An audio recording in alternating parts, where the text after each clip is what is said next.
I'm here now with Felix Simon of the Oxford Internet Institute, who's been working on the topic of artificial intelligence and news media for quite some time.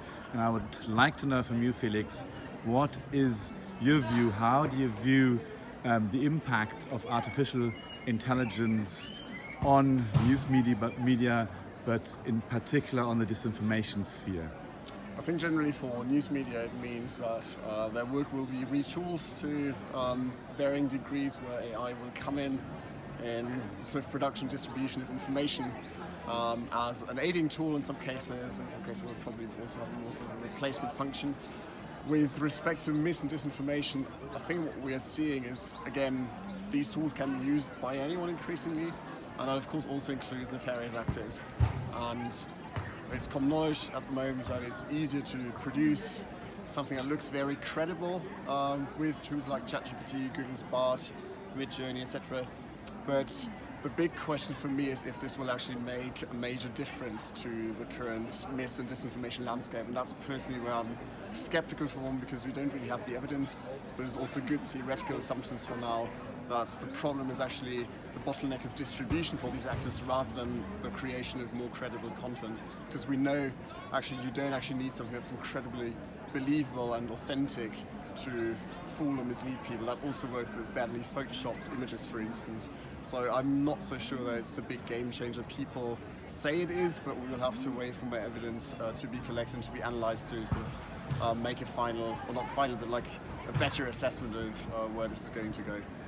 Okay, so now, and if we've talked about the downside or the possible worries or so, but when it comes to verification of digital content, do you see any advantages there as well, or any positive sides on these developments that we're seeing? Yes, I think there's basically two things. For one, the fact that we have this worry at the moment about this, that also sort of spurs action, where lots of researchers, industry people are currently trying to find ways of identifying for sort of foolproofing AI-generated content. The Content Authenticity Initiative, for instance, is a good example, where because people are worried, they look at solutions to this and they try to find ways to better identify and verify information. So that's actually a positive development. And at the same time, it seems like some of these tools might actually be helpful in detecting mis and disinformation content of various kinds. We have seen early experiments with, for instance, ChatGPT in detecting false narratives and sort of helping journalists in fact-checking processes. I mean, that's very early stages, but potentially we will see that these tools can also be used for that and sort of aid journalists and fact-checkers in their work of identifying and debunking mis and disinformation. So yes, hopefully it will also have a positive impact on this work.